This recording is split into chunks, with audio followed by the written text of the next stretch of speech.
Good evening, everyone. I'm Cheryl Donaldson-Moses, Co-Executive Director of the Fort Collins Museum of Discovery. And I'm Laura Valdez, Co-Executive Director of the Fort Collins Museum of Discovery. We'd like to thank everyone for joining us tonight for our first ever virtual Night for the Museum. Although we wish we could do this in person, we're thrilled that you've chosen to spend a few moments of your night tonight with us from the comfort of your own home. And in true FC Mod fashion, we have a program filled with educational information and creative experiences. And we'll end the evening with a special magical performance by Braden Carlisle, magician extraordinaire. He will absolutely blow your mind. We are so grateful for everything that you all bring to the museum. And now, more than ever, your support will help us weather the ramifications of the pandemic and will help ensure the museum is here in our community for the long term. Like many of you, the effects of COVID-19 are being felt, but we are listening and learning from our community so that we may emerge from this as a stronger organization. Your support tonight will help us push onward and upward, and we thank you for being dedicated to our mission to provide meaningful opportunities to learn, reflect, and have fun. So sit back and enjoy the show. Ben Gondres, our OtterBox Digital Dome Manager, take it away. Thank you so much, Laura and Cheryl. As Laura mentioned, my name is Ben Gondres, and I am the Dome Theater Manager at the Fort Collins Museum of Discovery. And I wanted to welcome all of you to our first ever virtual fundraising event. Now, usually we host this event at the museum each fall, and it's always a rip-roaring party full of fun and discovery. And this year's fundraiser might look a bit different, but we hope that you'll have a great time with us tonight. And we've got some really fun stuff planned, so do stick around. At this time, I'd like to welcome a couple of other museum staff that you'll be seeing throughout the evening. I'm going to go ahead and welcome Mackenzie Merrill Wick, who is our Membership and Development Manager, as well as Laurel Baltic, our Grants Manager. Welcome to the program. And most importantly, our MC and resident magician for the evening, Braden Carlisle. Let's go ahead and welcome Braden. Hey, welcome everyone to the show. So some quick logistics for anyone at home wishing to contribute to the museum tonight. You can just head to fcmod.org where you will find a donate button at the top right of your screen. And you can also text from your phone to give. All you have to do is text FCMOD to the number 56651. All donations, of course, are 100% tax deductible and go towards supporting our educational programs, exhibits, and operations. Thank you, Ben, and thank you everyone at home. We are in for a really fun night. Mackenzie. I'm sorry? Can you guys hear it? Can you hear me now? Yeah, we got you. Okay, sorry everyone. Go ahead. All good. Difficulties. Well, thank you everyone. Thank you to Ben and thank you to everyone at home. We are in for a really fun night. We have some wonderful educational videos that our staff has put together that are very representative of the programs that we offer here at FC Mod. And then we'll have a live Q&A about our black-footed ferrets. So if you do have any questions about those, you can go ahead and get those ready for us. And we'll wrap up the evening with a great show from Braden, who's down there for me. Here. And I just want to reiterate that we could not do what we do without all of you at home. And we only do one fundraiser a year. This is it. Last year, we raised an amazing $50,000 through corporate giving, sponsorships, and individual gifts. And so we just ask tonight that if you see something that inspires you, or you've been into the museum and you've had a moment of inspiration or discovery, that you consider giving to us tonight. And truly, any amount from $5 to $5,000 really does make a difference in our ability to have our live animals and bring in our educational programming that we do and to bring in world-class traveling exhibits like the one that we're hosting right now. Hopefully some of you have already made it in to see it. It is called Mental Health Mind Matters. Yes, absolutely, Mackenzie. If you all haven't been in to see this exhibit yet, I highly, highly, highly recommend go to the FC Mod website and reserve your free tickets online. You know, mental health is always such an important to talk about, but I think we all recognize right now just how relevant it is in the midst of this pandemic. And so, you know, we are just so honored as a museum to be able to share this really impactful empathy building experience with our community. So please, I hope everyone comes in and experiences Mental Health Mind Matters for yourself. And with that, I would love, Braden, for you to jump in. You know, I heard that you're going to be able to teach us a trick. And actually, for some of you folks at home who have one of our VIP boxes, I think that you have all of the materials you need to be able to learn this trick along with Braden. Yes, absolutely. First of all, thank you guys for having me. I'm so excited to be here, wherever here is for you. For me, it's my living room. So thank you guys for welcoming me into your living room or wherever you're watching from. Welcome to my couch. I believe that some of you guys did receive a VIP box, and it should have a couple of materials. And even if you didn't receive a VIP box, these are super easy to come across. And I'm going to teach you how to be producing something from nothing, a silk from thin air. Whoa. And it's super, super easy. All you need is a handkerchief and a rubber band. And I know you're like, how can those two things do that? Well, what you're going to do is you're going to take the handkerchief, or a paper towel works, anything, and get it about halfway, thread it into the rubber band about halfway, and then you're going to take your hand and put the rubber band onto your middle finger and curl the silk up into a ball just like this. And then you're going to stretch the rubber band and put it into the, well, I guess the opposite of your elbow. I don't know the scientific name for that. I'm not one of these fancy museum people. They're all much smarter than me. But you're going to put it into, I guess, the crook of your elbow. And then you can just hide the rubber band by doing this. Nobody's going to notice that right there. And then whenever you want, whenever you're ready, you just extend your arm just like that, and it should pop up just like that. You just got to make sure to catch it like I didn't do the first time. But it's super easy and super fun. And this is one of the first tricks I learned, and I'm happy to share it with you guys tonight. Thank you, Braden. That's awesome. Super fun. And I cannot wait to show that to my friends the next time that we can all actually be together. That will be a really wonderful moment. But speaking about magic, I think it's really imperative to stress to all of you at home that, you know, we have a building and we have lots of really cool stuff inside of it, but it's really you coming into the museum that makes it magical. The magic happens when a child comes in and discovers something new that they've never done before, or a family experiences something together. And, you know, it's just, or sees our live animals, or gets to experience this mental health exhibit in a safe space. Like, all of this is what truly makes the magic at FC Mod. And so we have a little video that does a much better job of kind of showing this than just me blabbing. So let's watch this quick video.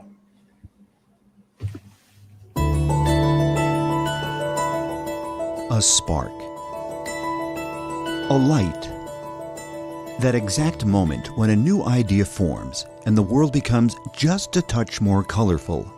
These are the moments that happen over and over again at the Fort Collins Museum of Discovery. A moment of delight when a child discovers they can lift a 500-pound piano. A flash of magic when a visitor journeys on a rocket ship to the moon in the Dome Theater. And those magical moments when a family spends an entire morning exploring, laughing, and learning together. And while these instances sound like brief moments in time, their impact goes on and on. Creative thought processes are awoken, hunger for knowledge is gained, and most amazingly, lasting, shared memories between friends and loved ones are created. But we can't create this magic, this color, without your help. You are the reds, the blues, the greens in this museum picture. With every gift you make to the museum, no matter what the size, you are lighting a spark. You are creating moments of joy and discovery. You are adding color to someone's world. And through your generosity, the dollars you donate are creating opportunities that otherwise would not exist. But don't just take our word for it. $75 keeps this wind flowing. Your donations help kids like me do fun science. A $100 donation will cover food and care for our live animals for 1 week. It takes a donation of only $150 to allow me to spend an entire day here in the archives. $20 gives 4 of us a trip to the museum. Did you know that museum access is free to children 2 and under? With a $1,000 donation, you can give that access to 150 children. Have you ever experienced story time in the Dome? For a $1,500 donation, 2 of my picture books can be made into a fun learning experience for kids and their families. As a teacher, $250 makes it possible for me to bring the magic of FC Mod directly to my classroom. The Matthews House works with at-risk youth and families in our community. By donating $500 to the Museum of Discovery, it allows our participants to come to this wonderful museum and also to be a part of summer programming. We are so thankful for our partnership with the Museum of Discovery. So take a moment and think about your impact. We invite you to be the spark, be the magic, support FC Mod, and add some color to your world.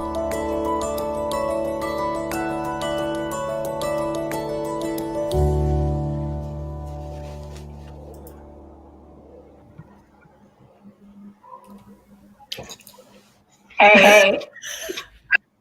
So this was supposed to be a masquerade ball, but when we had to switch it to being at home, it wasn't quite the same. But that video always makes me cry a little bit, so I figured I could cover up my tears by putting on my mask. We were closed for over 3 months this summer, and it was really, really heartbreaking to not be in the museum every day and see all of that magic happening. So yeah, it's really impactful. I'm with you, Mackenzie. That video makes me tear up every time I see it. And it feels so good to be back in the museum and seeing that magic happen again. And, I really want to reiterate what you said earlier. Even a donation of $5 makes such a huge difference. That's actually enough for us to feed a few meals for Slinky the Snake, who I'm pretty sure only eats like once a month, right? That sounds right. But, I want to share, I'm also really lucky to get to work a lot with our Opportunity program. And that's a program that provides access for families who have low income in our community. And, since we've been open since 2012, we've welcomed these families on over 60,000 free visits. Last year, 478 kiddos in our community and their families joined our membership program for free, which is pretty wonderful. Yeah, that's amazing. We know that so many of our visitors love visiting the museum specifically because of the Music and Sound Lab. And so we thought it'd be fun to learn a little bit about the magic of sound with our music programming lead, Eisen Tamkin. Eisen, take it away. Thanks everyone, Eisen over here in the Music Zone. Today we're going to look at 2 of my favorite exhibits on the gallery floor. The first one is the oscilloscope. Now, I know it looks like an instrument, but it's actually a tool to explore sound science. Now, the way it works is you spin this drum, and then you want to take a look right here as you pluck the strings. When you look at the strings, the wavy lines that you see show you how the strings behave when they vibrate to produce sound. Both the tension and the length of a string affect the frequency of vibration, pitch of the sound. Shorter or tighter strings vibrate faster to make higher tones. Longer or looser strings vibrate slower to make lower tones. Compare the number of waves that you see on a short or tight string to the number of waves on a longer or looser string. The number of waves that you can count on each string relates to the frequency of vibration. The horizontal distance between the peaks and the valleys of each wave reflects the loudness of the sound. Now, the way it works is that when you spin this drum, these white and black stripes alternate, and it's that alternating pattern that allows our brain and our eyes to see what the strings are actually doing. All right, that's the first one I wanted to show you guys. We'll move on to the second exhibit, the glass harmonica. All right, here's our glass harmonica. Now, interesting enough, this guy was invented by someone we all know, Benjamin Franklin. In the mid-1700s, Benjamin Franklin was a delegate for the colonial Americas. So he spent most of his time traveling between Paris and London. And it's very popular back then for musicians and performers to perform on singing musical glasses, much like this one. Maybe you guys have tried this at home. It works by filling this guy with water and then running your finger along the lip to create a vibration or a sound. And the different amount of water you fill it with changes that pitch. Benjamin Franklin was very intrigued by this and decided to create his own invention using the same principles. So he worked with a glass blower in London to create a bunch of different glass bowls of various sizes. He took those bowls, put a metal rod through the bottom of them, and then attached them to a wheel, which was turned using a pedal. Fortunately, we have motors now, so that's what we use. Let's see if we can get this guy to make any sound.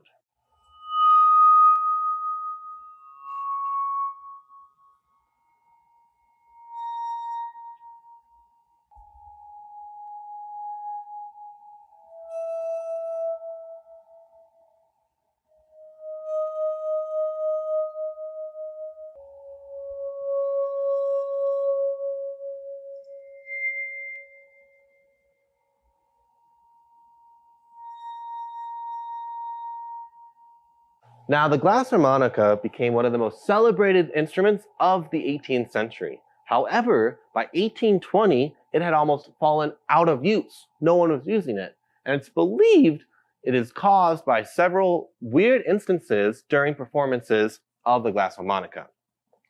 One, performers starting to act funny, complaining of aches, spasms, and headaches, and even some listeners fell ill.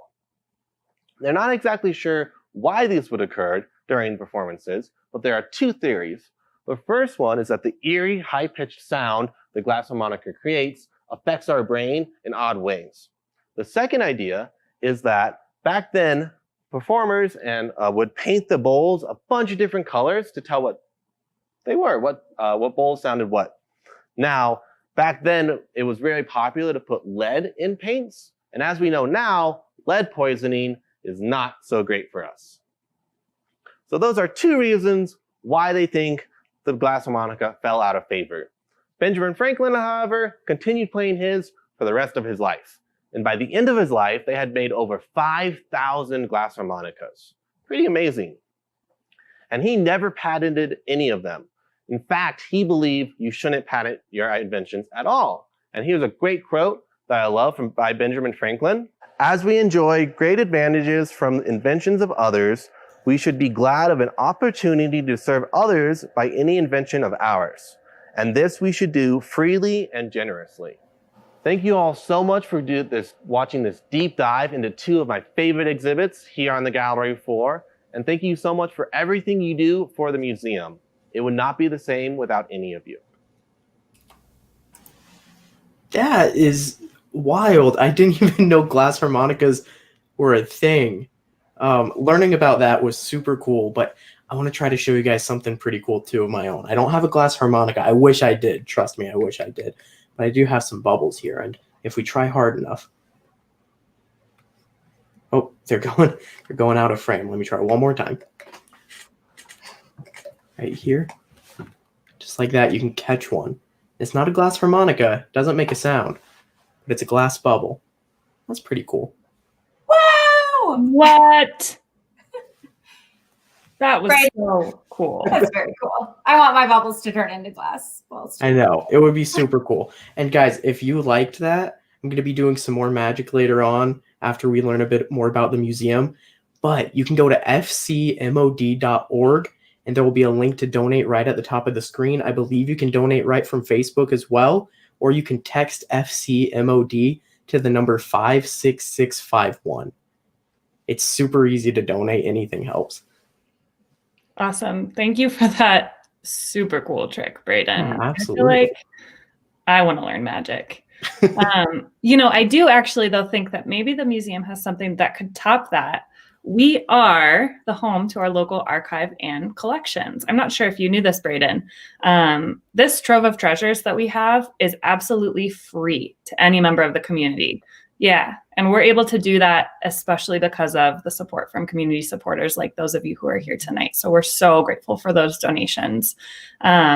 And, you know, you could comment, there's so much information that you could find out. Like if you wanted to research local magicians or the history of magic in our community, who knows what kind of crazy stuff was going on way back in the day in Fort Collins. That's true. You never know.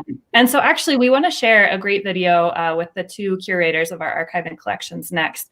And there's actually a part where they are going to share some mystery items, or one mystery item in particular.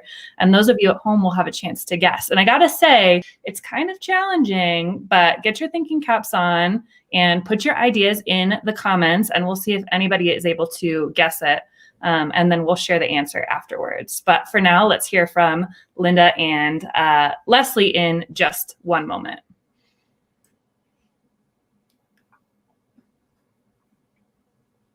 It looks like they're coming eventually. You know, it wouldn't be a Zoom event if we didn't have a few technical difficulties. So, Brayden, do you have another trick that you could share with us for a brief minute? Absolutely. And this is one, just like with the if you have a rubber band, this one's a little more advanced. You might be able to follow it. But check this out. If we have the rubber band just like this, and you 1, 2, 3, we can break it just like that, and then boom.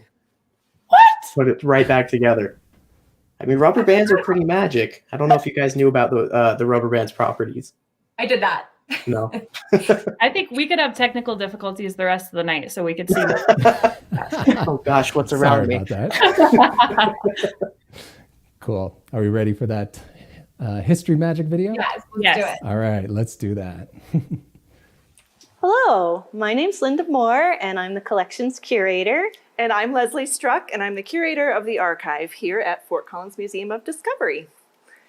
And we are hoping to welcome you into the magical world where we spend every working day, which is the archives and collections here at the museum. And it truly is magical, and we're kind of joking about it, but it really is the magic of local history, and it's a lot of fun, and we're going to explore some of it tonight. Take it away. I guess I'll start. So in our magical mystery box here, I'm going to uncover one of our magical resources we have here in the archive, and it is right here. Help you with that. Yep. That was magical. I have here, this is a panorama of Fort Collins. This dates to about 1919, and this is showing College Avenue, Mountain Avenue, and a little bit of Linden Street. And this just shows that we have about 200,000 historic photographs in the collection at the archive here at the museum. And we've digitized and scanned about 40,000 on our website. And things like this are kind of like magical windows to the past. Because you can see, you know, Fort Collins hasn't changed a bit, right? Actually, it's changed a little bit. But you can still see some landmarks and things that you might recognize, especially in Old Town Fort Collins. So we like to share these kinds of photos with people to kind of give them a glimpse of what life was like in Fort Collins in the past. And maybe I can hand this off to you. And another way we know about life in the past are other resources like these. This may look like a boring book, but it's actually a city directory. And this one is from 1925. And we can know more about photos and things in our collection with things like this. Directories like this actually show you all of the businesses on every street in Fort Collins and all the residents on every street. And we have them from just about every year, from 1902 to current. So anyone can go in and do research and find out what was there before and who lived in their house and what businesses were there. So it's a pretty magical resource. One of the more magical types of artifacts that I work with here at the museum are the clothing items. What I have here today are two dresses I like to compare. Now, which one do you think is the older dress here? Do you want me to guess? Yes. Do you have a guess? I think this one looks pretty old-timey. Okay, perfect answer. Thank you. Yeah, it does have a very old-timey style. It looks like the dresses that we see a lot of graduates from the high school and the college in the 1890s wearing in old photographs in the archives. But actually, if you take a look at the fabric, it is straight up nylon. So that wasn't around in 1890 for people to make dresses out of. This dress is actually from 1972 and followed a fad that was going on in the 70s for dresses that were in the style of prairie dresses and even lingerie style dresses from the 1890s. So if you can imagine, someone was covered from chin to toe in this dress in 1972 for her prom at Fort Collins High School. Now this one came about actually 10 years earlier. This is a prom dress also from 1962. And you can see it followed a style that was very popular from the mid-1950s. Honestly, you could still see someone wearing a prom dress like this today. It's a very popular gown style. But again, it has fabric that's largely nylon, completely synthetic. So that tells us about the time period that it was used in. And then the style and color give you a real sense of that early 1960s prom vibe. All right, well, our next magical item here in the archive is in this box up here. So I'm gonna reach on in. And again, it looks like boring books, but they're not. They are actually very cool yearbooks that we have here in the archive. And we have almost a complete set of all of CSU's yearbooks and all the local high schools and even some middle schools. So if you're looking for maybe pictures of yourself or your family members, maybe for blackmail, you can come in the archive and check out those yearbooks. But I did want to show off a couple here. This is our oldest yearbook, which is 1895 Silver Spruce, which was, do you know which school that was? Was that for Collins High? It's not actually, this was CSU. So, but back then it was Colorado Agricultural College, or CAC. And this is our oldest one, 1895. It took them a while to get a yearbook together, and then they didn't make another one for a long time, actually. But it's pretty neat because pretty much all the students got their own page because there weren't that many. So it's a great little resource here. A fun thing to do when you come to the collections or look at the things that we have on our database is try to guess some of the more mysterious objects. A lot of objects that might have been really common at the time they were made have no role in our world today, and so they've disappeared. So I thought I'd give you a glance at a couple different artifacts and see if you, while we're here tonight, can make a guess as to what they would be. So let me pull them out.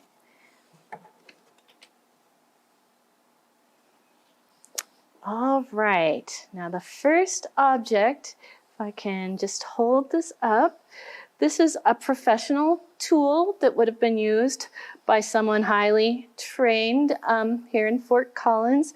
It has a little action you can see, like scissors. And it has a little fork that's very sharp here. And these two circles come together as you do the action. Any idea what that might be? It's a little frightening. Well, I have another thing to show. It's another magical source from the archive. And it's of recent interest because some folks have been researching a neighborhood here in Fort Collins. It's called Warren Shores, and it's up by Warren Lake here in Fort Collins. And I think what's surprising is it's actually old enough now to be considered a historic district. So people are researching Warren Shores now as a historic place, which just sometimes blows my mind that something from the 70s, which doesn't feel that old to me, would be historic, but it is. So we have some pretty cool resources here. So I do have these are little cards from the archive that are tax assessor records, and they basically have a picture of each house that was built in the neighborhood from the 70s, and it also gives you a value of the houses. So here's a really pretty house at 825 Commodore Place, and back in 1977, guess how much it was worth? Oh, a couple $100,000? $58,000. So this is when you want your time machine so you can go back and invest in real estate. But anyway, yes, these are really great, and you can research your house, and we basically have one of these cards for just about every property in Larimer County. So anyone can come in and research their home. And there's even a little blueprint on the back, so they're really handy little historical tools. I wanted to finish up by talking about one of the most important magic tricks we do here in the collections, and that's when we turn objects into artifacts. Now, the way we do that is multifold. One thing we want to do is make sure that those things are going to be around as long as possible. And that's something you can do with your heirlooms at home too. And I have two sort of rules for the best conditions for artifacts to last a long time. One is that they should be clean, and two, they should be cozy. So it's like going to bed for a long winter sleep. You want to, get your bath, get your jammies on, and then get somewhere really comfy. Now, comfy for an object means no light, if possible, because light damages objects, and no huge fluctuations in temperatures. So, there's always that thing of putting things away in the attic. Don't do it. Or the basement, also not great, because those tend to fluctuate in temperature a lot. Now, the other thing that makes an object into an artifact is information. And here at the museum, we try to collect everything we know about an object when it comes in, as far as who owned it, what they did with it, what the time period was, anything that's known about that. And we record that in a database so that we have all that relevant information and we can retrieve it later. Now, you're probably not going to run a database of your heirlooms, although you could. But one thing you can do is when you have something, say a quilt that great-grandma made, at the time when you decide you're going to put that away for your descendants long in the future, try to collect all the information you have. It's amazing how often people don't think to say who made something, who they gave it to, when they did that. But we have a tag, and those of you who got the VIP boxes have a copy in your box. You can also get it through the collections here at the museum that will help you sort of, it'll prompt you to think of the things you want to know about an object and the people will want to know in the future. So take a look for that. We just want to remind everybody that you can come into the archive and collections. We're free, we're open to the public, we're here for you to do research and enjoy your local history. And check out our website too, which is history.fcgov.com. And yeah, thanks for your support. This is fun. Thank you. I love that. It's so amazing to have that free resource right in the museum. And it's incredible too, because there are hidden gems all over our gallery floor. You can be in our music zone and be playing on a keyboard and turn around, and then there's like an amazing pair of opera glasses from 100 years ago or something. So every time I walk around the floor, I find something new. And I absolutely love that. So it looked like some of you were commenting on what you thought that crazy instrument might be. I have no idea. I saw somebody say blackhead remover, umbilical cord cutter. Do you guys know? I don't have a guess, but I performed a magic trick of my own, and I have the object right here. So you can see there's some kind of scary action that happens. And it's because this thing is actually a tonsil guillotine. So this was used to remove tonsils from the back of the throat during a procedure called a tonsillectomy. So as your hand contracts, this arm goes through and it would cut the tonsil off, and then it would prevent it from falling with this little fork. So yeah, pretty scary, pretty gross. I'm gonna put this thing away now.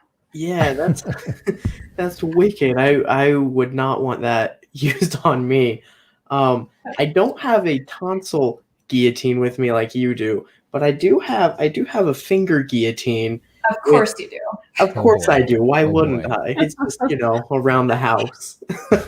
And I'm going to go ahead and throw my finger in here, I think.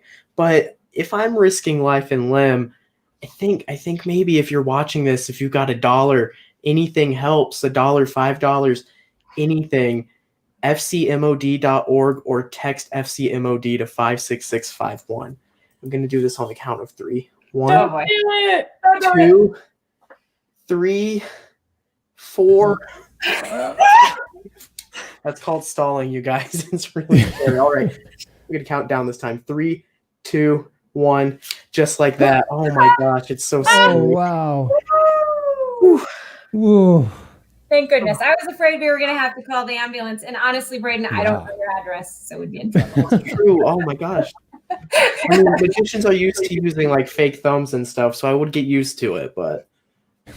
Wow. Well, you know, that is pretty indicative of, I think, all of the like crazy amounts of things that we have hidden in the back of the museum. And even though it's in the back of the museum, it is not actually hidden. You can come in and schedule a tour with Leslie or Linda or one of our other fine staff members that work in our collections and archive, and you can go on a tour and learn about all of this crazy stuff that we have.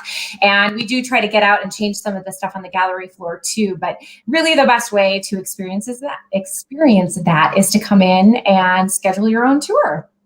That is so cool. I didn't even know you could do that. Speaking of what else is at the museum, though, my sister and I, she's 5 years old. It's really cute when I bring her. But we always enjoy going right to the front and checking on the black-footed ferrets whenever we visit. It's such a cool little habitat. They're endangered, right? Kind of like us magicians, we got to stick together, you know, me and the ferrets. Totally. Yeah, I don't know about magicians, but yes, in fact, black-footed ferrets are endangered. And in fact, there are actually only 3 ferret species on Earth: the European polecat, the Siberian polecat, and the black-footed ferret, which is the only species native to North America. And black-footed ferrets, or BFFs, as we like to call them, are on the endangered species list, which means that they can't actually be owned as pets. The ferrets that people have as pets are actually the European polecat. Hey, I have a really good idea. Why don't we bring on to the program Kim Frazier, who is the program coordinator for U.S. Fish and Wildlife Service, to answer some audience questions about our furriest museum friends. Let's go ahead and welcome Kim to the program. Welcome. Hi. Hi, Kim. Hi. Awesome. So if you have any questions about black-footed ferrets, go ahead and leave them in the comments below, and we will let Kim answer them. So Kim, it looks like you are there at the museum with the black-footed ferrets. Can you tell us a little bit about who you're sitting next to? Yes, well, this is Stevie Nicks. She's a 3-year-old female retired from the captive breeding program with U.S. Fish and Wildlife Service. And she's a little sleepy. They're nocturnal, solitary, and pretty charismatic, even though they'll take your face off. They're vicious.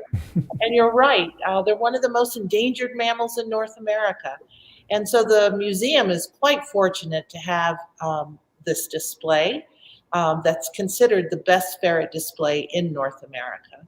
And it houses Stevie Nicks and Patty Ann, and people can come in and visit them every day. It is, when you check in at the museum, the ferret display is right to the left, and you can go over and see them. And normally they're sleeping during the day, but we have 2 great ferret cams on them. So if you're not sleeping at 2 o'clock in the morning, you can go to the museum website and check them out, because they're rocking and rolling. So I also want to say that the museum is the only museum in the world to house live black-footed ferrets on display. The program, the ferret program, has 24 display facilities across North America, and but we're the only museum, so that's quite special. So, yeah, it is. Has any go ahead. Answer them. Yeah, so we have some questions here. One question we have is, how many babies do ferrets have, and how frequently do they have their litters? Yes, so female ferrets, they whelp or have a litter once a year, and typically there's 3 to 5 kits in a litter, but we have had 2 ferrets that had 10 kits in a litter. Wow. And one ferret named Montgomery raised all 10, and the majority of those were released into the wild. Excellent. We've got another question here. Do they really have black feet? They do. They have a black mask, which is appropriate for tonight, and black feet, black tip tail, And, they're buff colors, so they blend in. Great camouflage for the prairie, which is where they spend their whole lives. Excellent. Our next question is, how old can ferrets live? They're considered a short-lived species in the wild, so 1 to 3 years. But in captivity, they can live to be 7 or 8. So we'll have Stevie Nicks here at the museum for, I hope, another 5 years. That's great. We've got another question, and this one happens to be from my mom. Are there colonies of black-footed ferrets thriving? Thanks, Mom, for the question.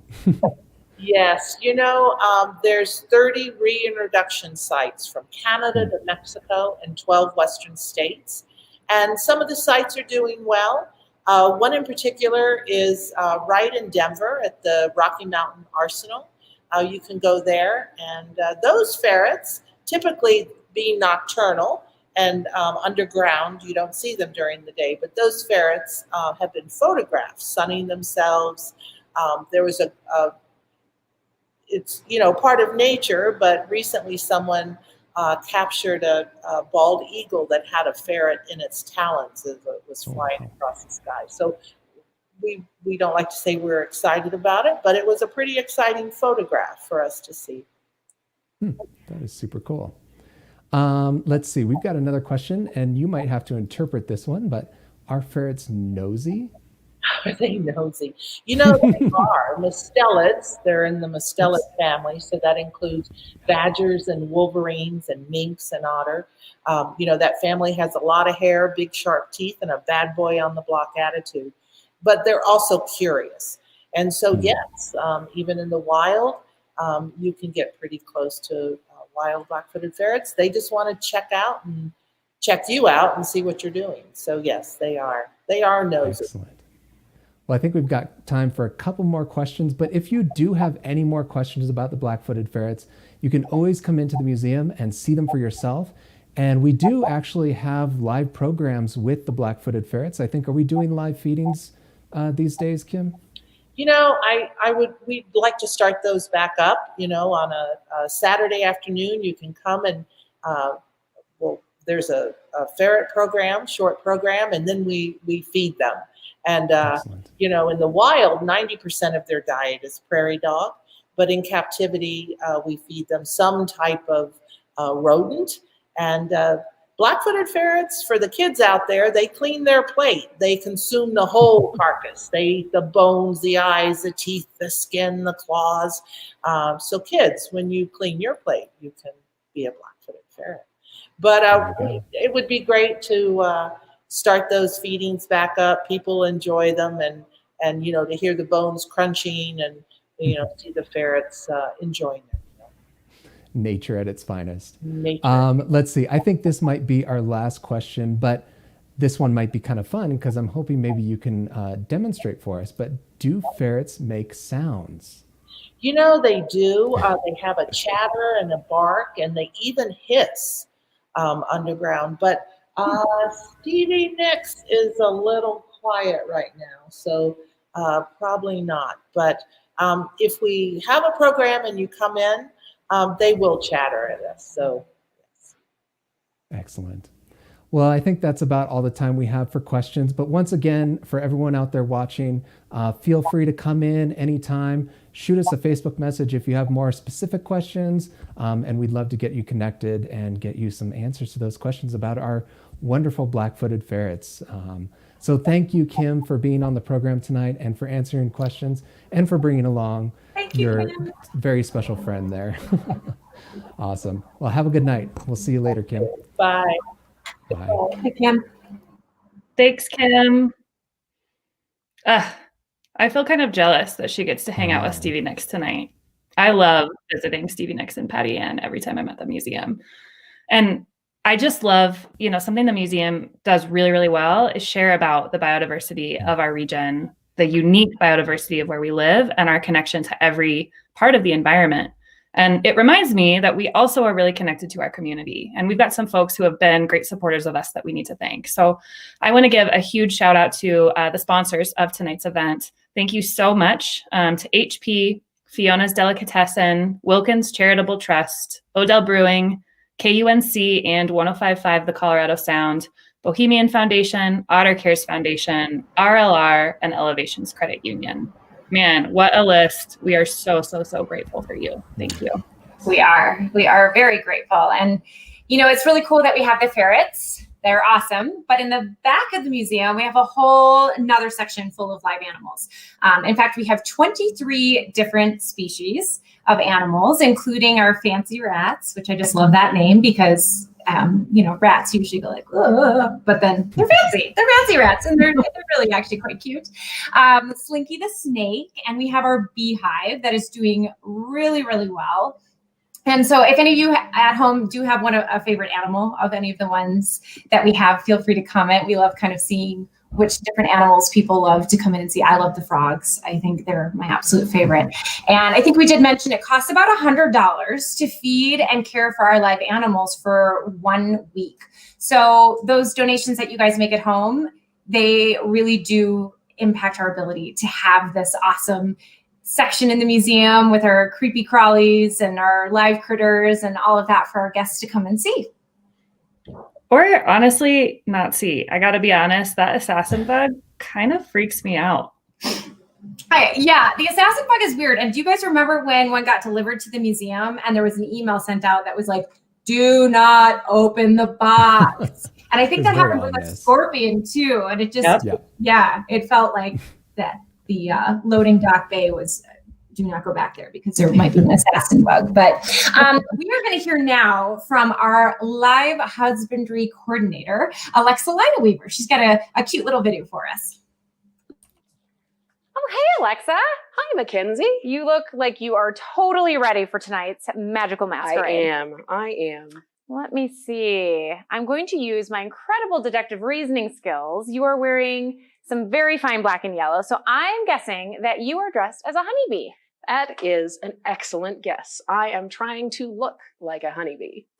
Huh, trying to look like a honeybee. There's a lot of other insects that are like me, trying to look like a honeybee. Really? Why would they do that? Well, what's the most important thing that you know about honeybees? Well, I know that they make honey. Very important. And I know that I do not want to bother them because in self-defense, they may try to sting me. Exactly. You know that they can be dangerous. Anyone who's ever been stung by a bee knows to be careful around them in the future. This is the truth for animals as well as humans. So there are animals out there that know if you see a yellow and black insect, you don't want to try and mess with it, and especially you don't want to eat it.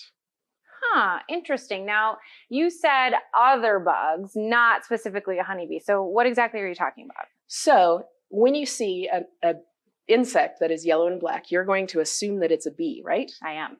Well, take a close look at our observation hive here at FC Mod, since you can safely look at the bees here. So they're yellow and black, as you know. What other details do you see about them? Are they fuzzy? Are they smooth? What color are their legs or their head? How many wings do you think they have? These are all important details to recognizing a honeybee, but there are other bugs that are yellow and black too. Really? Here we have some examples of some bee mimics. Now, these are actually flies. They're actually completely harmless, but they're pretending to be bees. And there's always some small difference that you can spot. That's really fascinating. I had no idea that those were there, and they look just like bees. They do. Unless you can look really close up, it's probably the right choice to avoid all yellow and black insects and be careful in the future. Yeah, and so cool that they dressed up to also attend our masquerade ball tonight. Agreed. This is so good. I am going to go ahead and become a bee myself. Excellent. Yay! Guess we're ready. You guys are getting just a handful of me tonight. So thank you to Alexa for that great video. And I love our bees. And for those of you that have purchased a VIP box, you do have a sample of Kapoko's honey. They care for our bees. And so you can try out some of their honey if you got the VIP box. And I just wanted to mention, besides the animals, I have two kiddos, a 6-year-old and a 3-year-old. And one of their favorite things to do is to come to the dome. And Ben, you kind of run the Dome. Would you share with us a little bit about why the Dome is so incredible and what a resource it is for our community? Yeah, well, as the Dome Theater Manager, I personally think the Dome is one of the most amazing assets that our community has. With its state-of-the-art 360-degree projection and immersive sound system, the Dome allows audiences to be transported from the depths of the ocean to the ends of the universe and beyond. Whether you've come for one of our fun and educational movies or perhaps a live music event or a lecture, the Dome provides a unique setting for inspiration and discovery like no other in Northern Colorado. Through partnership and collaboration with a host of other community organizations, the Dome has become a true community gathering place and will continue to be at the forefront of bringing amazing immersive experiences, whether that's exploring the night sky or appreciating your favorite music in a whole new way to our community here. You're right. I mean, the Dome is one of the best ways to experience a program at the museum. I feel like you're so lucky to get to do what you do. I'm pretty lucky, yeah. How many of you kiddos watching at home have had a chance to go to story time in the Dome and turn the big pages? I have. It's one of the best programs. It seems like there's always something really, really cool going on at the museum, even now if it's virtual or distanced. And I got to say, Mackenzie, you mentioned this earlier on. One of our really most powerful programs is our summer camps that we offer every year. And it was so, so devastating to have to cancel those this year because of the pandemic. It's a time when we're used to seeing a lot of little and not so little learners running around our halls every day. So we really do miss that. And that's a place that we're also really passionate about providing access. Every year, we're actually able to give about 30 scholarships to our summer programs, which is pretty wonderful. That is wonderful. I love that. And, this year we did move a lot of our programming online, and we will continue to do that. And a lot of it is free on Facebook. And so I would encourage all of you at home to check out some of those programs if you haven't done so already. They're really engaging and they're fun. And to get a better feel for some of our programs, I want to check in with Sierra, our Learning Experiences Manager. She's actually our last video of the night. And I think she's going to talk to us about some optical illusions.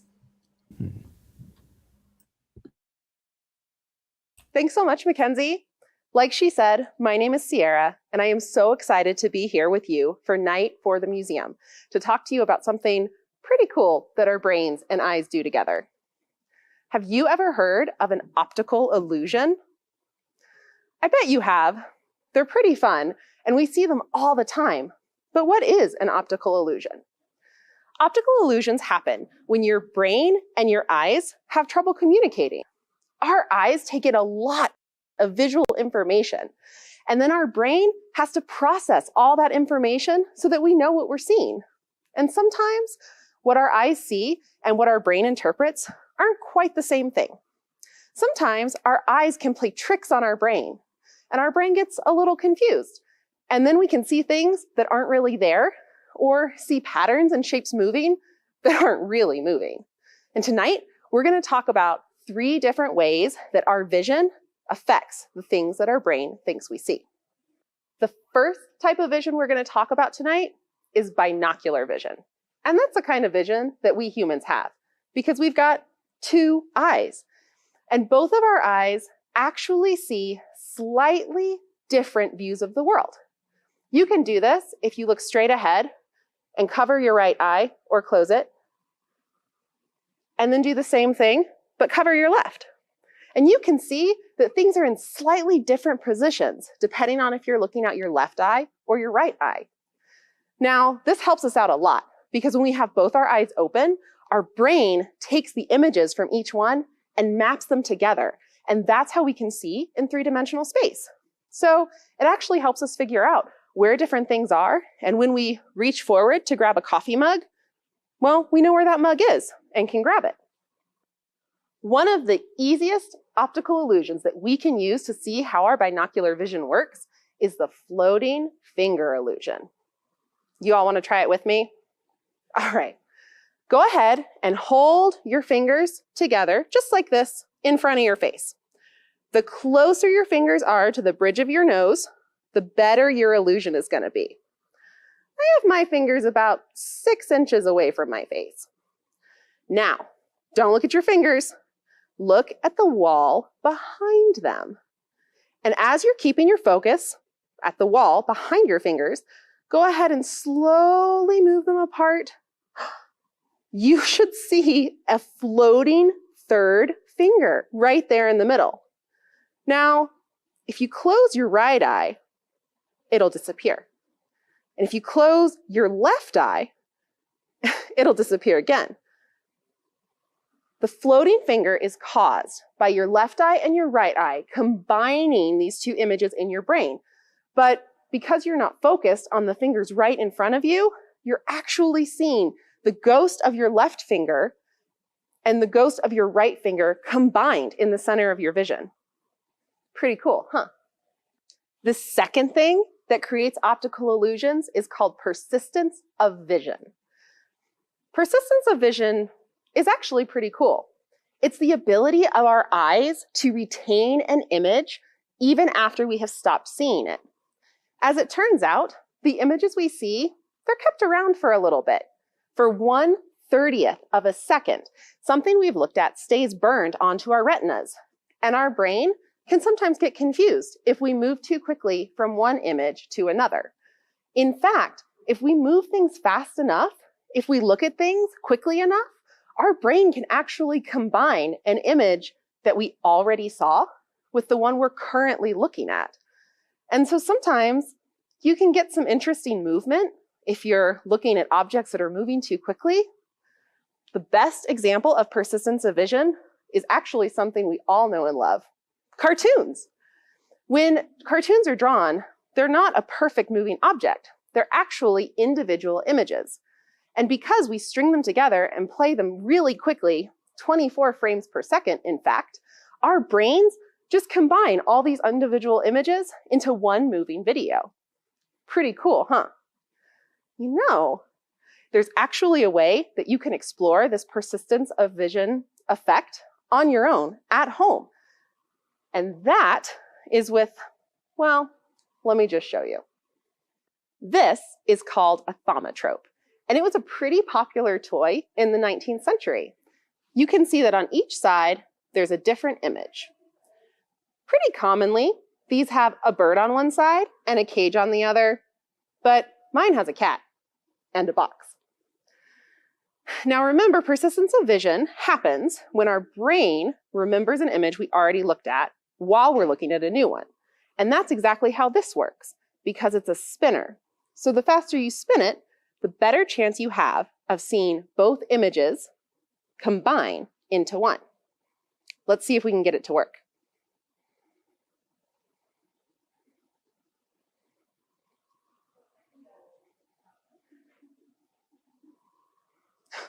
Whoa! Did you guys see the cat sitting in the box? I sure did. These are really cool because they're pretty easy to make on your own. The third way we see optical illusions is called the eye-brain connection. And it really has everything to do with the way that what we see gets interpreted or interpreted the wrong way by our brain. The best example of this are moire patterns. I've got a couple behind me here. Moire patterns confuse our brain all the time, so that when we're looking at a static image, we actually think it's moving. Let's talk about how that happens. When we look at a moire pattern, which is typically pretty complicated and high contrast, our brain has a lot of information it has to process all at once. And when we move our eyes across that pattern, there's even more information that our brain takes in. And so it's trying to process what we've seen while seeing something new. This creates a little bit of a ghost pattern, so that as we look across, our brain is trying to play catch up. And as we look at these complicated patterns from different angles, we start to see this interesting movement in our peripherals as our brain tries to catch up with what our eyes are seeing. Take a look at this moire pattern here. Now, move your eyes across the screen. Does it look like the circles are spinning? It does, but they're not really moving. It's just your brain trying to catch up with what your eyes are seeing. Now, look at this grid. If you focus on the small dots in the center, what color are they? They're white. But can you see in your peripheral vision how they actually seem to be a completely different color? Because the squares are black and the circles are white, our brain can't really make sense of what we're seeing as we move across the page. And so it looks like they're all different colors. Thank you all so much for being here tonight to learn about optical illusions with me. Next time you're here at the museum, make sure you check out our moire patterns wall so you can experience some optical illusions for yourself. Back to you guys. Oh my gosh. Those hurt my brain every time, but I can never look away. Oh, you've got one, Mackenzie. And you know, I'm a magician. I know a lot about optical illusions, or at least I like to think I do. But like that, now I know why. I know why they work. But can you guys explain to me a bit how you operate as a nonprofit? Like, you guys always seem to know how to take $1 and stretch it and make it maybe $5. You know, you guys are so good. Wow, at you, but You're hired, Brayden. If you do that with money, it's magical. Well, first of all, thank you. We have raised over $5,000 tonight. So all of you at home, thank you, thank you, thank you. That is absolutely amazing, mind-blowing. We are so grateful. And yes, you know, we do generate revenue from admission, memberships, and tickets for our programs and things like that. But what it costs for us to operate per visitor versus what we generate in the fees per visitor isn't equal. So we actually have to make up about 27% in contributed revenue. So that's through grants and corporate giving and individual donations like all of you at home. And during the pandemic, unfortunately, that differentiation has grown even more. So that's why tonight is so critically important. So thank you all so much. And now, the moment we've all been waiting for, let's get to Brayden's show. So Brayden, take it away. Let's do this. Absolutely. Thank you guys so much. It's super awesome to be here, and I'm going to take my headphones out for this just because, you know, it's sort of like that. So hopefully nothing is going disastrously wrong now that I can't hear anything. Thank you guys so much for donating. I heard over $5,000. That is wonderful. But now what I get to do is some magic. It's right around my neck. Okay, I know I did the finger guillotine thing, but that was just a finger. This is we're gonna do this. Okay, 1, 2, 3, just like that, right through the neck. But like rubber bands are magical. Ropes are just kind of big rubber bands, except they're just not as stretchy. I do have a metal ring with me though. What we're gonna tie the ring onto the rope just like this. It is a normal rope. I wish I could let you guys check it out, but you know, I'm in my living room. You guys are at your living room. Check that out. That is a knot. That is a ring. There are no holes in the ring unless you're on Facebook or YouTube and you're commenting, Brayden, there is a big hole in the ring. I know that's what makes it a ring. But the goal of this trick is actually to see how fast I can get the ring off of the rope without you noticing. I think I just did it. Don't worry. I'll do it again just for you guys at home. You guys are so awesome. I will do it again. Magicians are never supposed to repeat tricks, but just because you guys are so awesome, I will. It's sort of like an optical illusion. I know we just watched a video about optical illusions. So check this out. It looks like the ring is on the rope, right? It really does look like the ring is on the rope. But if you just kind of let it fall just like that, it falls right off. Just like that. But tonight is all about the magic and the magic of giving and learning and discovery. And well, the magic of magic. Watch this. 1, 2, 3, up. And it lands on the rope. Just like that. But I'm going to show you guys how I do it. I'm going to get my magic scissors out of my pocket. Yep. My magic scissors. You guys aren't buying it. It's okay. It works just like that. Whoa. No, for real. Look. Just like that. What? I don't know what you guys want. I'm not Harry Potter. This is all I got. I got rope tricks, guys. But look, I'm using 2 ropes. They're exactly the same size. That's how this trick is done. Oh, they're not the same size. I don't know how that happened. I'm alone in my room. I don't know. Somebody must have snuck in here during one of those videos and changed the ropes, but that's okay. I'm a magician. We can just magic. 2 ropes, exactly the same size, just like that. And I'm going to put them back together. The two ropes are going to restore back together. It's going to be super awesome. Does anybody know what I'm going to use? The most strong element known to man, the strongest substance known to man. What's going to tie these two ropes back together? Let's see. Someone in the comment. Oh, somebody said love. No. Somebody else said magic. No, it's spit. Just like that. The two ropes become one, just like that. But if you want to catch me, if you really want to catch me, what you have to do is you have to watch the ends of the ropes. Watch the ends of the ropes as they go into my pocket, just like that. Say bye. Bye. Bye, ropes. Just like that. They go into my pocket, just like that. Now, if you were watching, I hope you were watching closely and you saw the first end come back just right there. The second end just right there, leaving in my pocket the end of the rope trick, but it's the middle of the actual rope. That is the rope trick.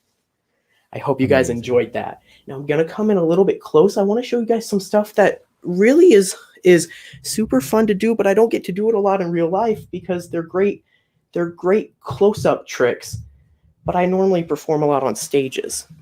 So I'm going to get close just like this. Tilt the camera down just a little bit. Now this is one of my favorite tricks. This is the fastest magic trick that anyone's ever done. And if you're fooled, what I want you to do is go to fcmod.org and donate $1 if you're fooled. Because we're about to do the fastest magic trick in the world. Ready? On the count of 3. 1, 2, 3. Just like that, the pen turns into a pencil. Did I get you? I hope I got you. I hope I did. You got me. Now, I do have another magic trick here. Oh gosh, where is it? Oh, here. I was looking. It was Halloween recently, and I like to eat the leftover Halloween candy that I don't hand out. But what we've got here, check this out. We've got a Mr. Goodbar and a crackle, just like that. A Mr. Goodbar and a crackle. What I want you to do at home is focus on one of them. Just focus on one of them, either the yellow Mr. Goodbar or the red crackle. Because watch this. 1, 2, 3, just like that. One of them has vanished from my hand. The Mr. Goodbar stayed in my hand, and the crackle traveled right over to this hand. Super cool. If it worked for you at home, type in the comments. Let me know which one you were focusing on. And now, this is the scary part of my show. Not really scary, but I did tell them privately that if we got a lot of donations, and we did, that I would do my most dangerous magic trick. And well, I don't do this one a lot, but for you guys, I'm going to do it. Have you guys heard of sword swallowing? Type in the comments if you've ever heard of sword swallowing, because what I'm about to do is a bit like that. It's not a sword exactly because I can't get the permits for that, but you don't have to have a permit for a balloon. So check this out, you guys. Watch this. Ooh, that was a big squeak. I'm going to tie it up just like this. Watch this.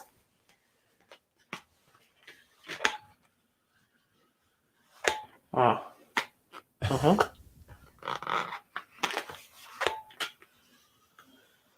I'm so uncomfortable. Where's it going? This is unbelievable.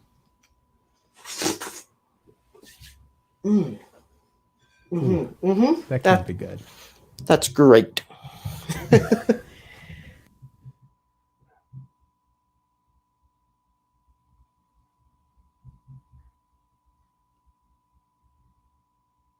Sorry, just trying to get in frame for my last trick. I've got one more trick right there, and this is one of my favorite ones to do. So I hope you guys enjoy it too. I'm going to move the microphone just a little bit closer so that you guys can still hear me. Right here is probably good.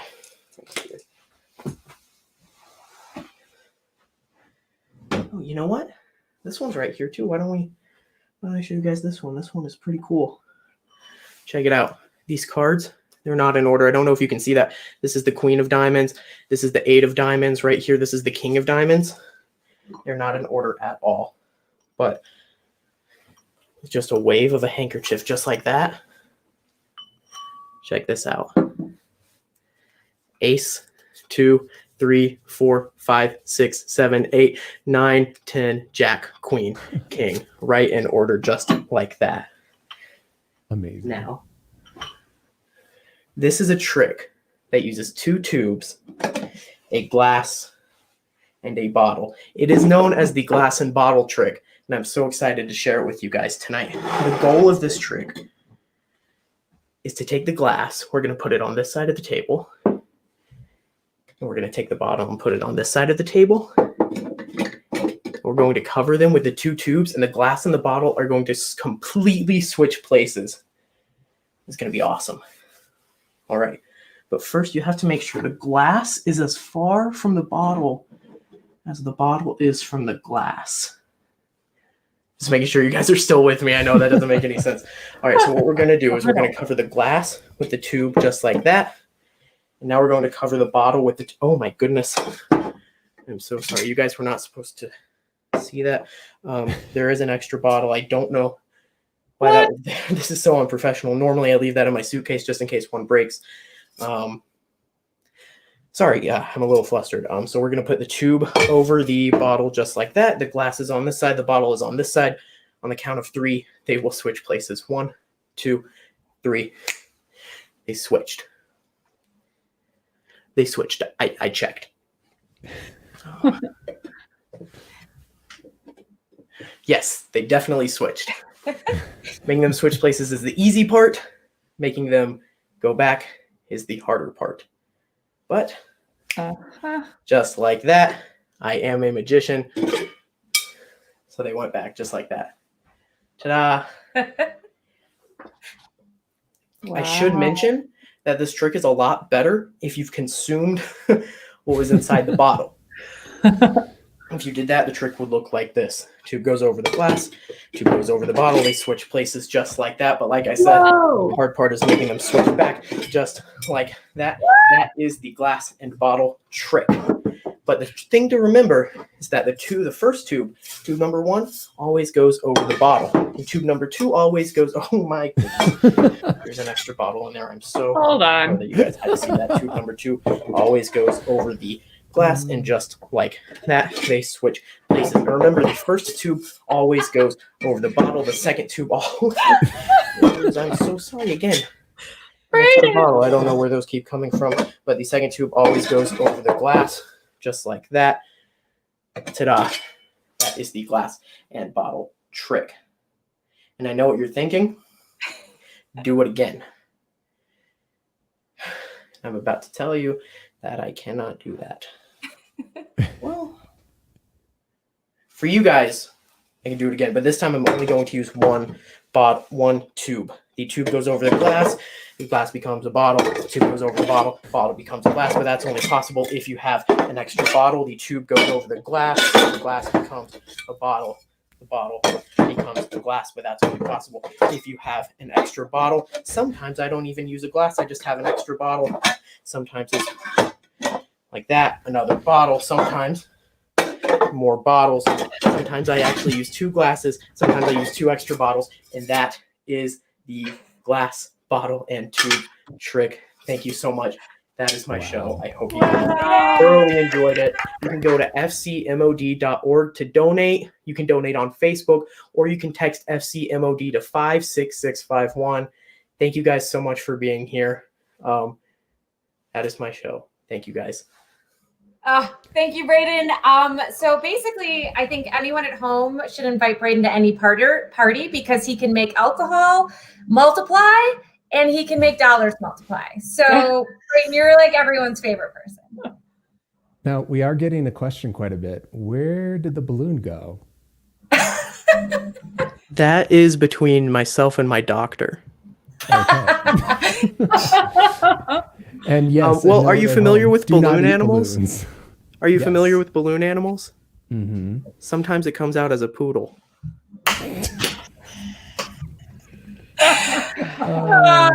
Or a Shih Tzu, depending on the crowd.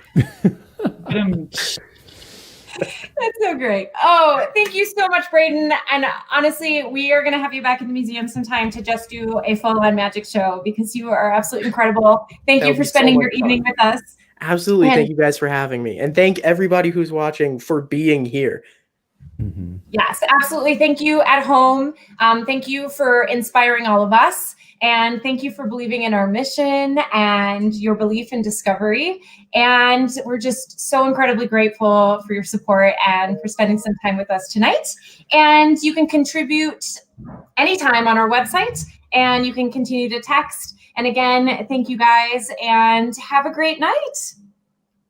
Yeah, thank you all for watching. Thank you so much, everyone.